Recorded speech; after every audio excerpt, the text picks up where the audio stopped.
All right, let's start the meeting. Call the order. Councilor Marquetti is here. Councilor Dow is absent. Councilor Steves is on remote. Present. Steve Lazo. Present. Kevin Splain. Present.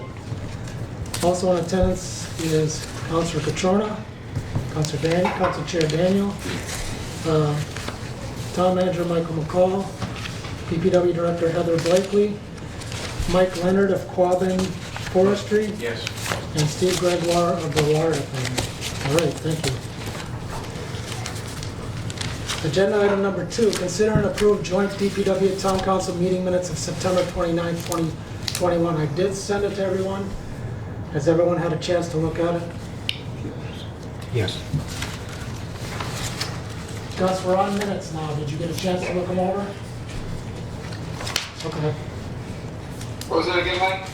Did you get a chance to look over the minutes? Yeah. Okay. All right, if there's no objection. I just have to abstain, I wasn't at that meeting. Okay. Thank you. You don't have to.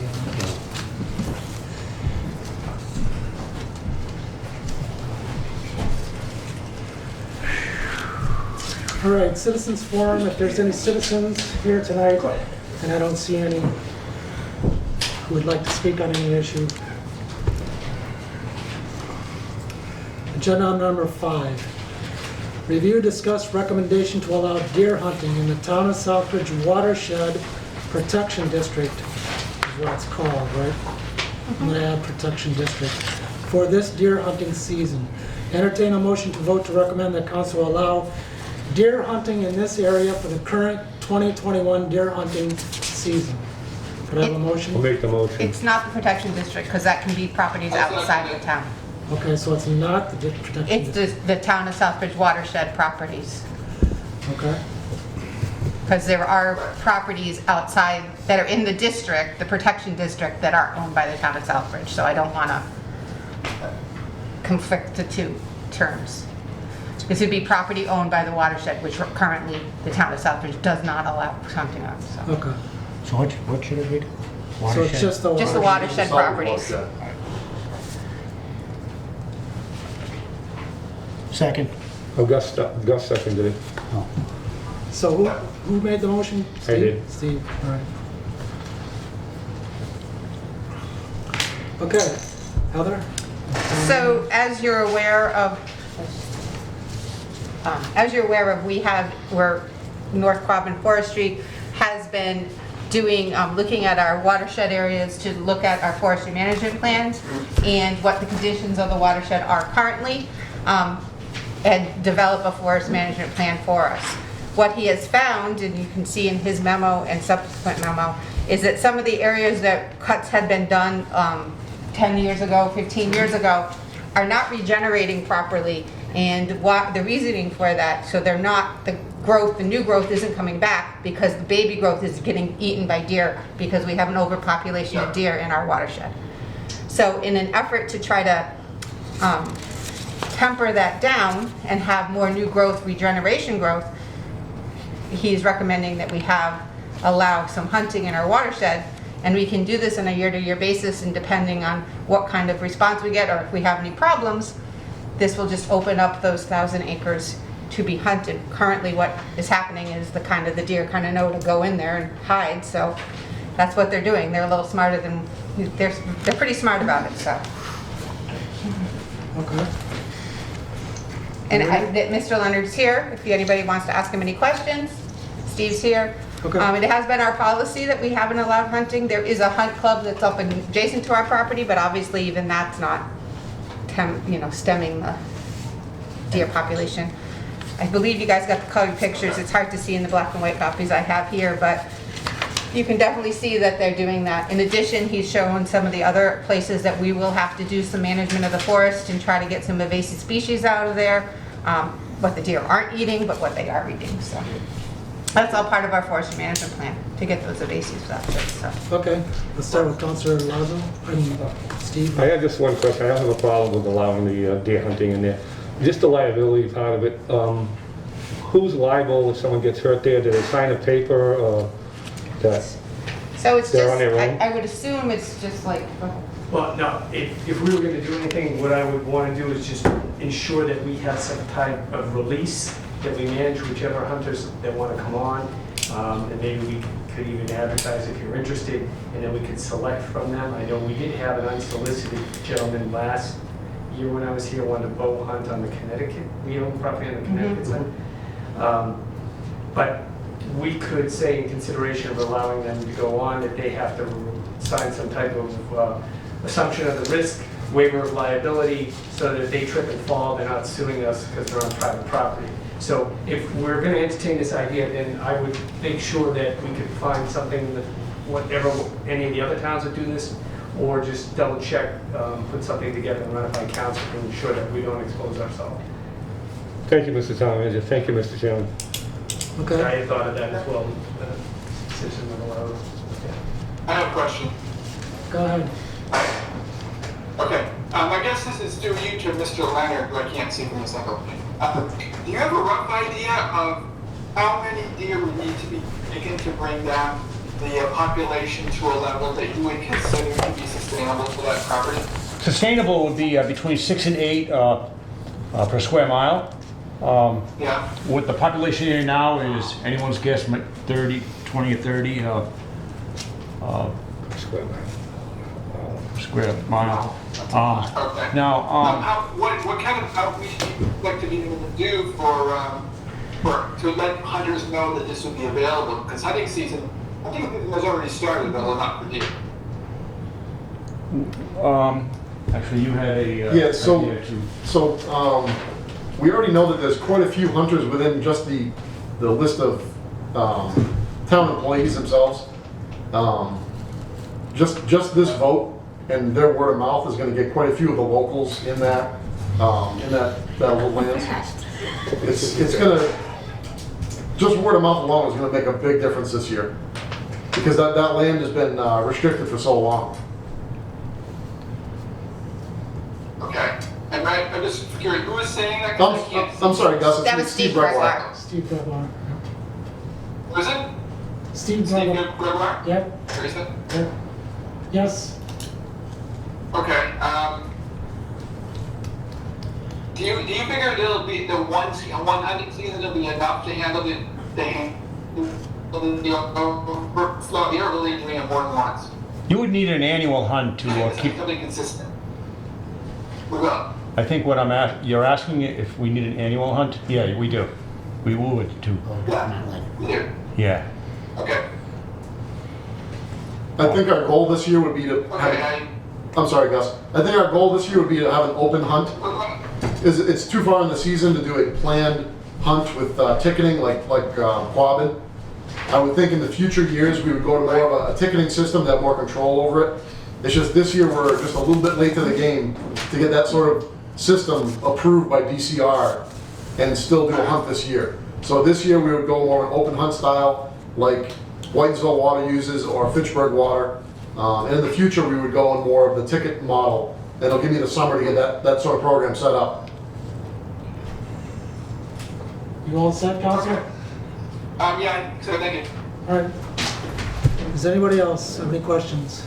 Town Manager. Town Manager. Question is, my understanding in Massachusetts is shotgun and bow only. Given that this is watershed property, you may not want lead from the slugs. Would you be limiting this to one form or another, like just bow hunting or? Most of the watersheds that do hunting don't have any restriction on the type of method. And Mr. Leonard's pretty versed on the Quabbin style. He can probably speak to that a little bit. That was a concern when they originally opened up the Quabbin in 1991, that maybe the eagles would eat some carrion on it and that would affect them, but there's been no evidence of that at all. So they allow shotgun season as any other areas do. So slug in. Okay. Just curious, thank you. Anyone else have any questions? No? The only question I have is, that is a watershed area, and it is in our zoning bylaw. So our zoning bylaw does have some restrictions on its use. So shouldn't we have to go through a bylaw change in order to do this? I don't know if the zoning bylaw restricts hunting. Well, it does, okay. Would you consider hunting a sporting event? Because it does No. restrict sporting events on there. You wouldn't consider that a sporting event? No? You're not making money off of it, you're not. I mean, Okay. it's for a living. Did somebody have something back here? Counselor Lazo? There might be some old bylaws on the books from when we didn't have a filtration plant. That's why it was like taboo to even go in the watershed areas and, you know, hunting and, you know, like boating, swimming, people in the water wasn't allowed. Still is, But but since we went online and see filtration plant, I mean, it kind of, you know, it's a safer, water's filtered before it gets into the line, so. But I don't know what bylaw that you would be talking about. Unless Well, it's an old- under 9.2, I will look it up. It's in the zoning Watershed? bylaws for the watershed property. right. And it lists of prohibited uses. I think it was the prohibit, what they were prohibiting was motorboats, actual gasoline or something like that. Right. And But I all- could be wrong. There's a from whole back in lot, the a day. list of them that prohibits. You're right. However, you know, I understand it and I actually agree with it, it's kind of late. I mean, should have been probably brought to us a little sooner so that we Well, could. we just started the process, so Yeah, we we can. do apologize. By the time we got this far in the management plan and realized Mike had spent a significant amount of time out in the watershed, hiking our entire area and doing a grid type layout of what our forest condition is. And it was late in the summer, early in the fall, we started to get this information. And it just didn't work out the way we'd hoped. If we got the information in the spring, we would have definitely done things a little differently. I would just suggest if you are going to allow deer hunting, just one of the stipulations should be they remove their deer stands when they're done. And no permanent steps, I forgot what you call them. The steps in the tree, ladders. the Yeah. ladder. Yeah. So, I mean, then the other thing is, I lost my train of thought. They're gonna be wearing orange vests. Well, they have to as hunters or Right, registered yeah. So hunters. it's You a- still have to be a licensed hunter. to They'll be able follow to- Massachusetts hunting regulations like they would on Right. any other piece of public land that they do currently hunt on. Okay. All right. I guess that's all I have. Oh, Councilor, Mr. Chairman, just a question. If we pass this, I'm supporting this, but if we pass this, are we going to be in violation of that bylaw you're talking about? Well, I'll have Or to do some can more we research. just go over it? Well, it looks to me like we're in violation of it. That's why I thought it should have come to us sooner, so we could have got the bylaw changed in time for this meeting. How long would it take to change the bylaw? Take 3 readings. Couple of months. Yeah. Well, if you want to go, I'll support this. I will support this. Now, But if it's a violation, someone wants to come up with something. Gus has something. Sorry, Gus, go ahead. Go ahead, Gus. Okay, I'm sorry. I just call up the bylaw. It does have a long list of prohibited uses, but hunting is not listed as one of them. It has a bunch of Okay. commercial recreation, it says a whole bunch of commercial recreation uses are prohibited, but that is not listed as one of them. Okay, Okay, thank you. Thank you. Thank you, Mr. Chairman. all right. In that case, if there's no other discussion, all those in favor? All right, it passes. Thank you. Thank you for attending the meeting. Thank you. Thanks, Sid. Thank you. You're all set.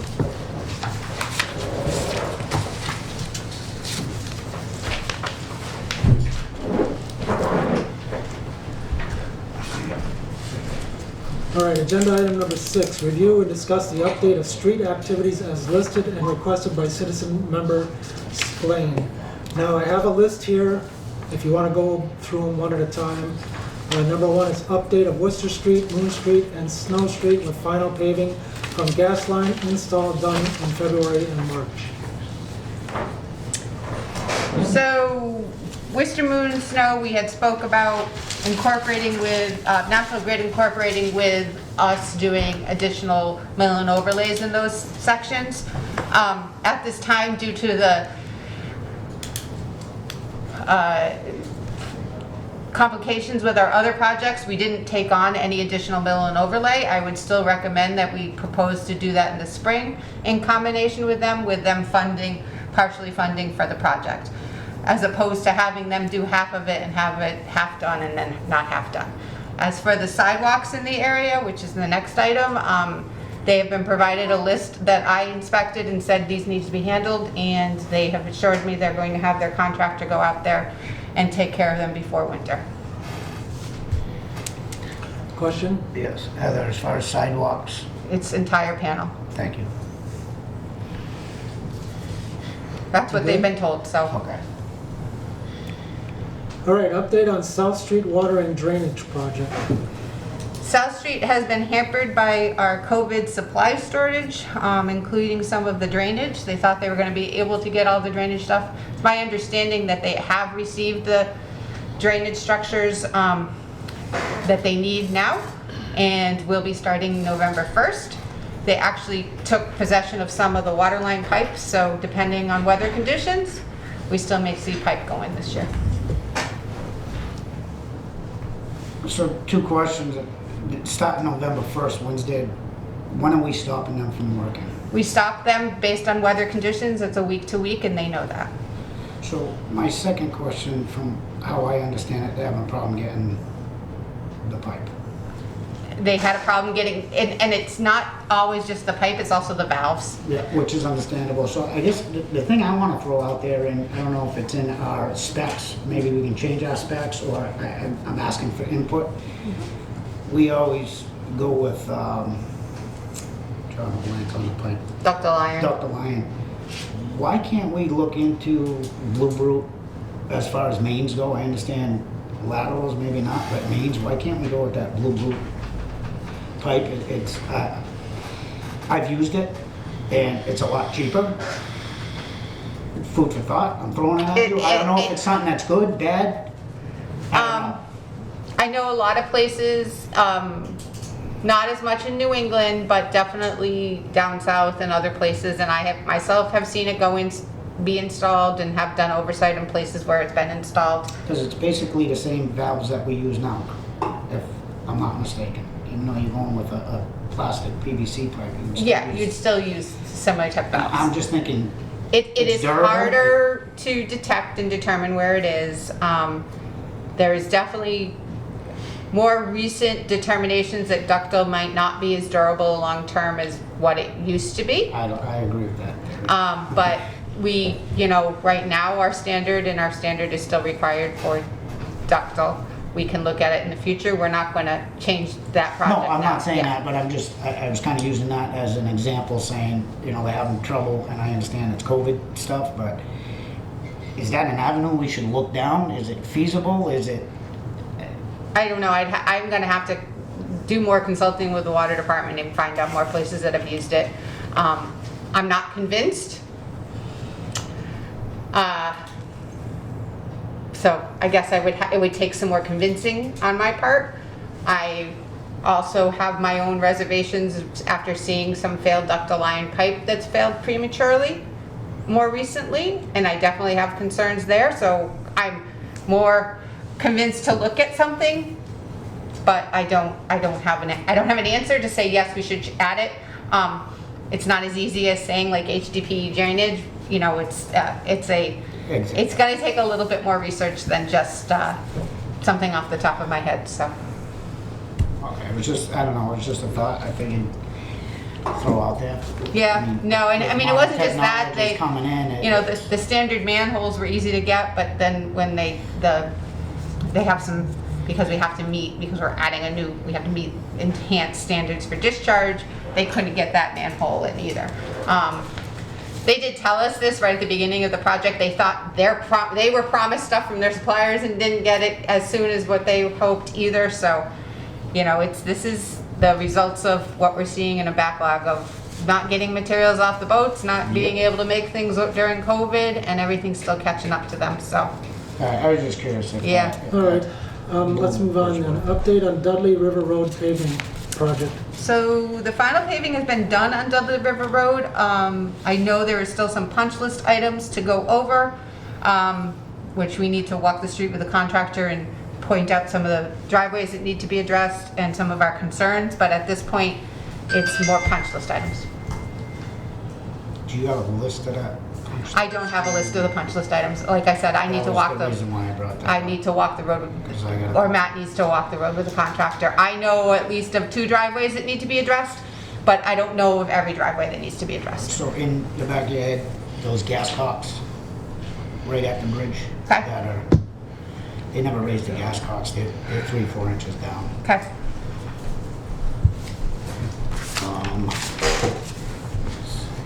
The other thing I want to bring up on that Dudley River Road project, Heather, there are approximately between the Southbridge line on Charlton and the Southbridge line on Dudley, so say Dresser Hill Road and Dudley River Road, that paving project affected, there's approximately 9 businesses and 12 to 14 houses.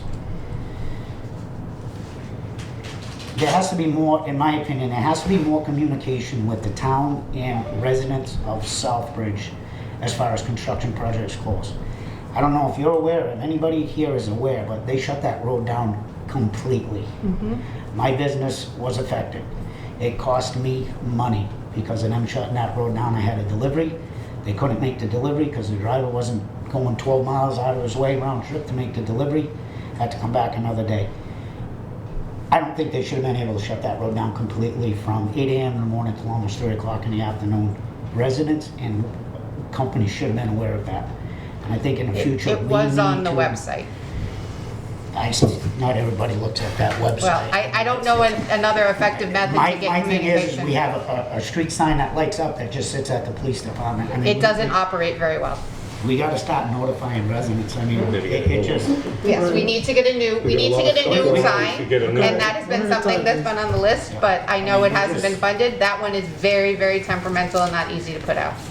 I mean, that's just, I don't know. All right. Communication's big. If you could look into that, getting that signed, we'd appreciate it. Getting, I don't have $10,000. okay. That's what it's gonna cost, and, The fire department has a price on what a new sign was. All They're the keeper of the sign, so yep. Okay, town manager? Just coincidentally, that came up today because the town accountant and I were talking about, we're closing out the CARES money, but we got some federal reimbursement from money that was already allocated, so we may have some money that we can use on certain things, and one of the things that we had already had on the list from the fire department was to get another one of these signs for communication purposes. So maybe, we're already looking at that, so I'll keep you posted. So Thank you. we could have I have another- one more question as far as that. Sure, go ahead. I have a question. Heather, do you know how we're looking as far as in line with the number budgeted to do that project on Dudley River Road? Are we we still? way over. Because we put in a leveling course, which wasn't originally included. So, okay, I'll go to the town accountant to get those numbers. No, she doesn't have them, because we haven't even got the bills yet. When they're done, I will go. Okay. All right. All right. Mr. Lazo? Following up on Kevin, is it because that they ground down, went to the gravel and they took the integrity of the road out? Is that why we have to put more? Well, there wasn't as much, they were supposed to mill 2 inches. Right.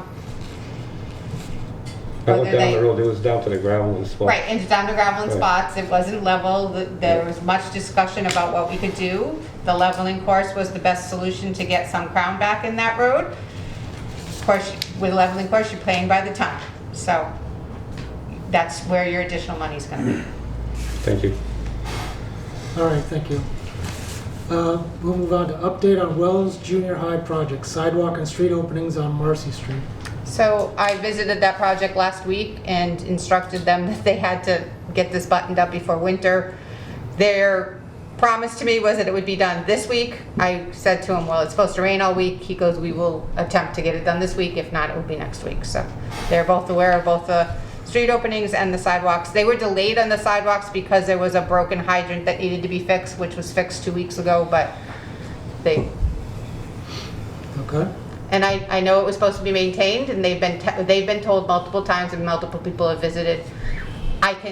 There's one of 2 things I can do on that project. I can pull their bond, which will take me 3 months, or I can try to play nice. Play nice to get it done. Go ahead. So my thing, otherwise I brought this up, obviously, you've seen the trench. Yeah, I know, it's horrible. That's- I've asked multiple times. And that's great, but my biggest thing is I've been saying that since I got, even before I got on this committee, the accountability in this town as far as construction goes is horrible. And it's not your fault. I'm not saying it's your fault, you need help, and I don't know how many times I gotta say this, you need help. But the trench is sunk, and that sidewalk, I don't know if you've been there today, 2 days ago, they lifted up a whole entire panel, it's a 5-inch drop now. My understanding, we have all the kids meeting there at the end of the week or something to do this parade and everything. They have 2 sections of the sidewalks that are filled with 3/4-inch stone. I talked about it months ago. Is there a way we can incorporate bylaws or something to stop finding these companies for this? I understand we have the bond, it takes months to do that. East Main Street was a joke this weekend. That, in my opinion, that's unacceptable. That should never have been allowed. We should be able to start finding these companies fines for doing stuff like that. When they pull their permit, they get a stack like this. None of them follow this. We should be able to find them, in my opinion. You hit them in a pocket, maybe it'll make a difference.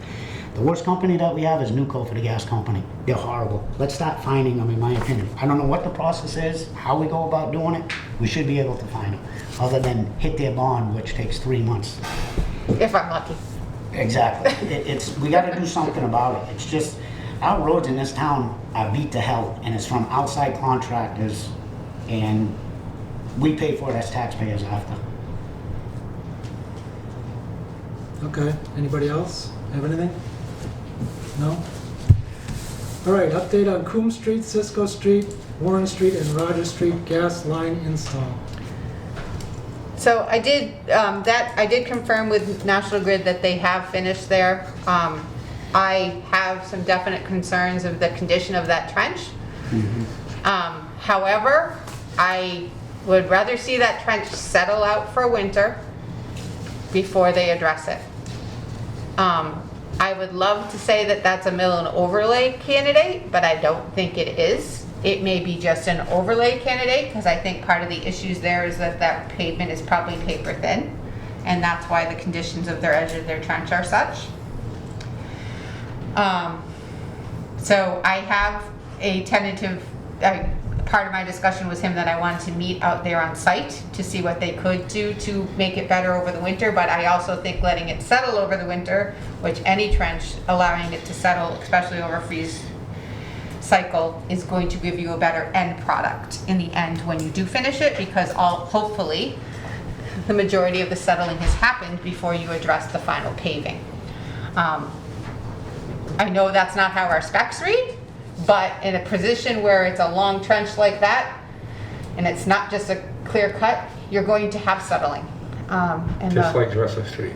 Yeah, exactly. That one wasn't allowed, didn't have the time to do the settling, and then we have settling after the fact. So I can't. At some points, we have to live with a bad trench for a winter so that we can get a better trench in the spring. Understandable. And that's where I am there, because, and I may have to do some test bits. It may be on Coombs Street, we can do a mill and overlay, but Cisco, Warren, and Rogers, we just overlay after we do some repairs, because Coombs looks like it's a better condition to me, but Cisco, Warren, and Rogers Looks terrible. are not square edges, the edge, everything's bad. Hold on, Yep. Mr. Lazo I first. just have one thing, Heather. Is there any plans in the near future from the credit union to the Rotary to overlay that whole section to complete Main Street? Nice So all the that's way down? potential ARPA project. Okay, The water lines all there need to be that's also all replaced. part of that. Okay, thank you. Great. I mean, if that's what council selects to do, then that would be one of those I things. say- Right, thank you.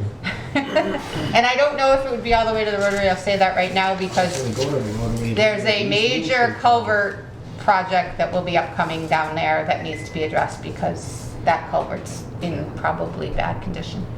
Talking Okay. about the water that goes under. Go ahead, Heather, Kevin. when you do your walkthrough on that Cisco, Warren, whatever, can you go to Roger and Bouchard Lane? It's on the top of Roger Street. Okay? There's a sinkhole already starting. I got a call on that. Okay, and it's National Grid? It's from that gas line. I just- Okay, then I'll see You it. can I probably It's- already saw it because I was just up there It's and that actually- was one of those things that I was like, this is not. Yeah, it's pretty bad up there. This can't stay there like this in the winter, but I don't want you to final pave it either because it's gonna get worse before it gets better. Well, they do have to fill in trenches though, right? They're supposed to maintain their trenches. Right, okay. All right, sidewalk in front of Village Pizza on Elm Street sinking about 8 inches with a large hole, dangerous. So we've, unfortunately, it's been raining since I got this list and was able to give it to Phil. Forget rain. And we've done some investigation trying to figure out if it was a water or sewer line or a drain line. It doesn't appear that it's any of those things, so we're really not sure what it is. So the only thing we can do is get a dig safe in and dig it up.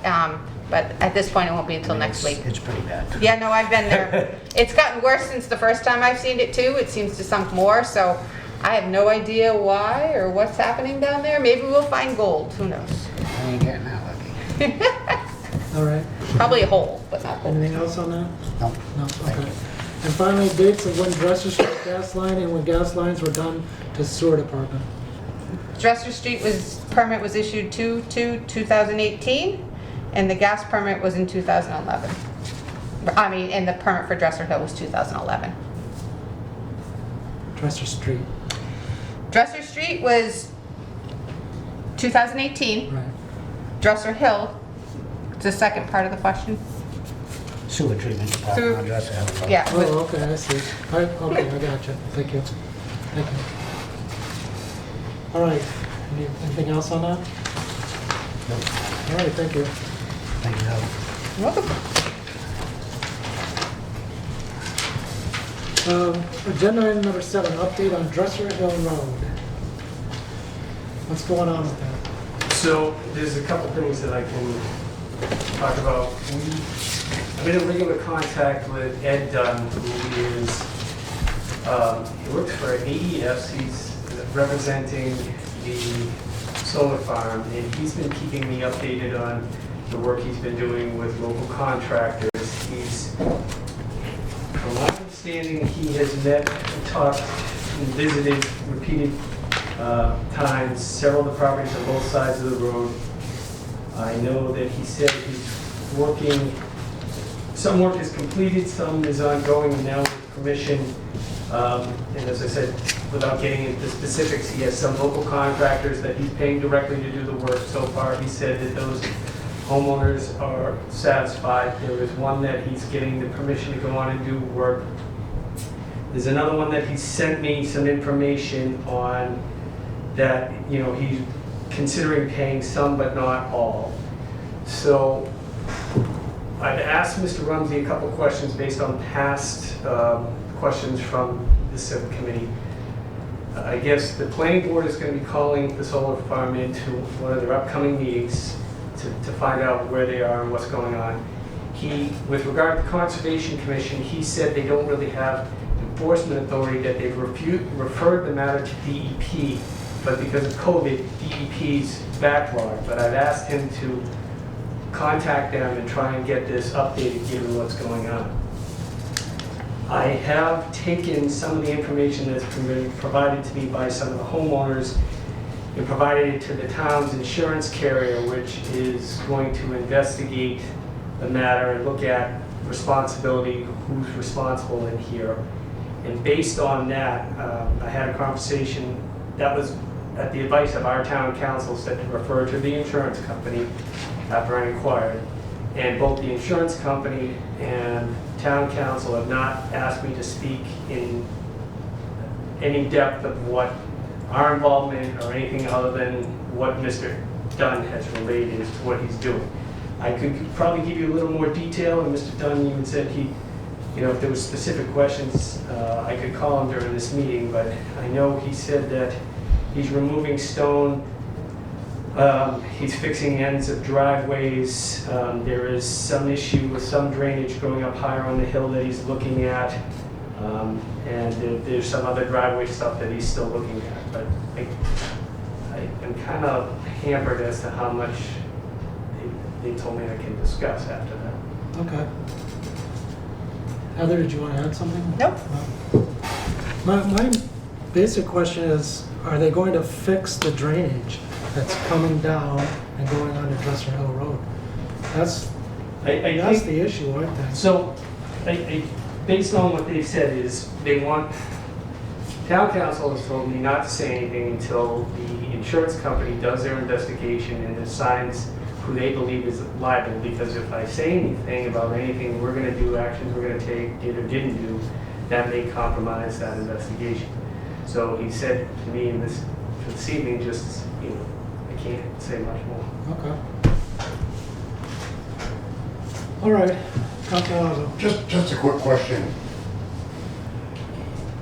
No matter what happened up on the hill and bottom of the hill, whatever, it's all being worked on. I think Don and his group they're heading in the right direction. My question is, will the town address the problem at the roadside at some point? You know what I'm saying? I mean, That would have to be a new project. I know it's a whole new process, but I'm saying going forward, I know it's not gonna happen like in 15 minutes, but going forward, I think we learned a lot about the hill now that we probably didn't know about the hill when they had it. And, even a maintenance contract to clean those basins at the top of the hill, not leave the hay bales and stuff like that would be wonderful. And I think Dunn's doing some in good faith dealing. But the thing is, I still think we're gonna have a problem in the future with the sizing of pipes and where everything is, that we might have to address it as a town, it being a town road. And that's why, at some point, if that is gonna come to play, that's all I'm asking. I think they're just asking to get this issue resolved about the individuals that have been affected.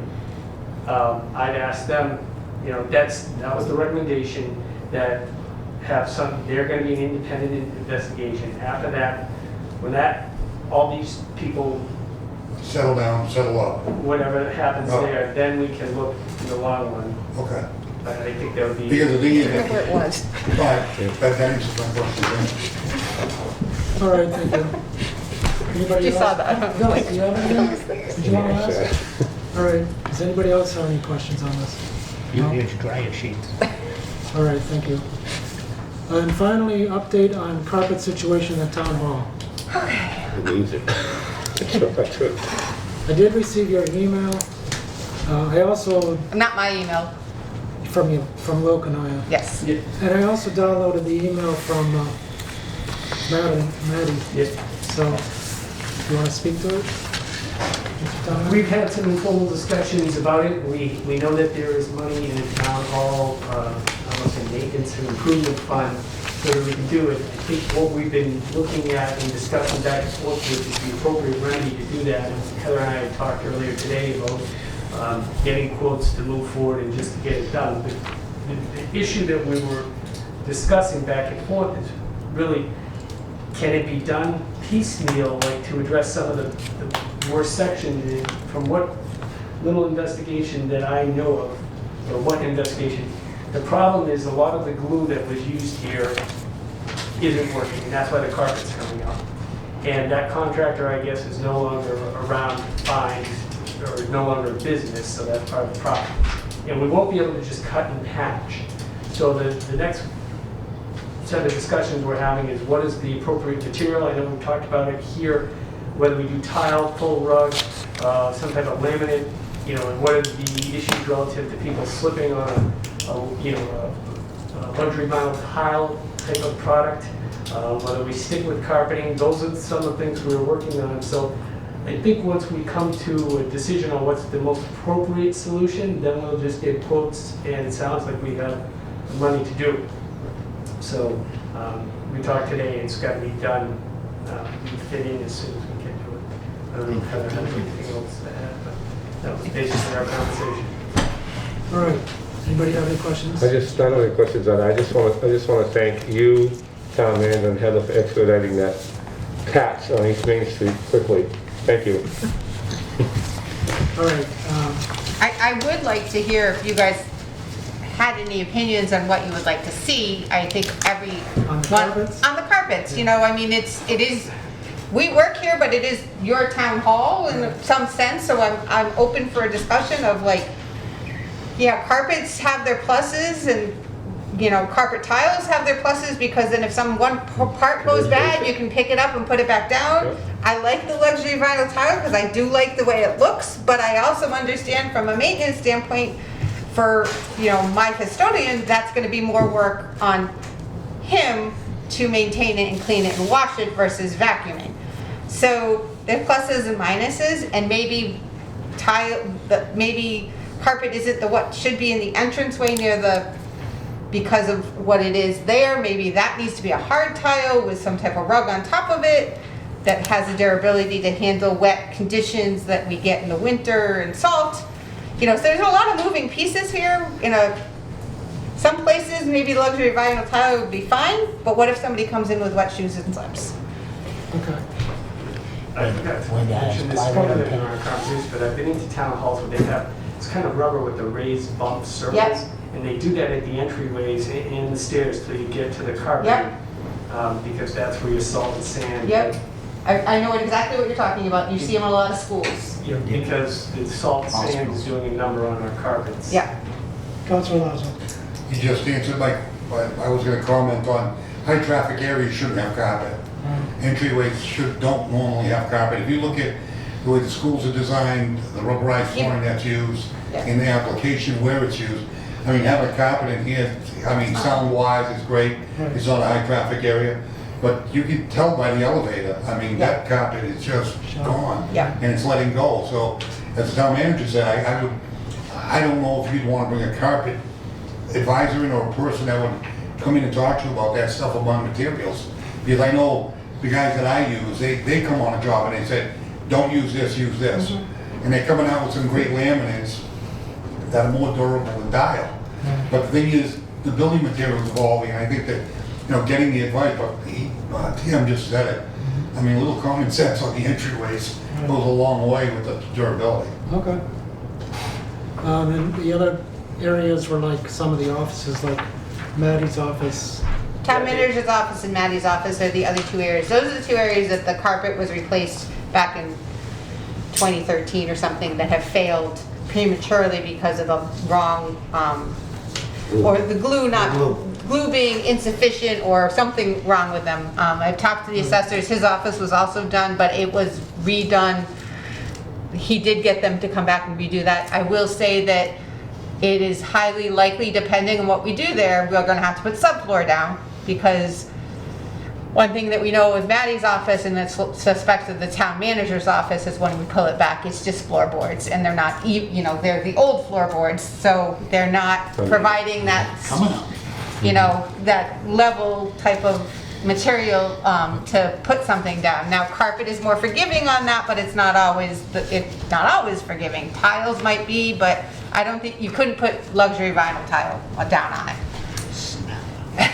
So there's a lot of moving parts, and it's gonna take a little more investigation before we can just do anything. It's, the good news, it's not bad to do it in the winter. So, and it's better for us to even do it in the winter, as far as if we're going to do the demo to save money by ripping out the carpets, or if it's carpet tile, we might be able to put some of that down ourselves. Okay. So a time frame maybe? I would say over winter. This winter, we might get to it? Okay. I'm gonna mark that down. So does anybody else have anything else to discuss? All right? I'll make a motion to adjourn. Second. All right? We have to- Go ahead, Mr. Chairman. I don't know, all I Okay. want to say is, just because this is DPW, I think you mentioned managers' announcements too. Folks should know that the DPW has been doing yeoman's work helping us clean out and move. We created space with the help of the community television and the bicentennial committee to clean out some rooms behind the dais. And the DPW guys have been working whenever it's raining and everything else to move the file cabinets all. We created a new file room, and then they're cleaning up so that we have space for the new HR person that's coming in about a week, and for the person, the benefits coordinator. So I just want to let you know that in addition to everything else, they're doing a lot of that stuff here. Okay, thank you. So a motion was made by Steve Lazo, seconded by Kevin. Lane? Did you second it? Okay. Yes. To adjourn. All those in favor? In favor? All right, Thank you, opposed? thank you for coming. This meeting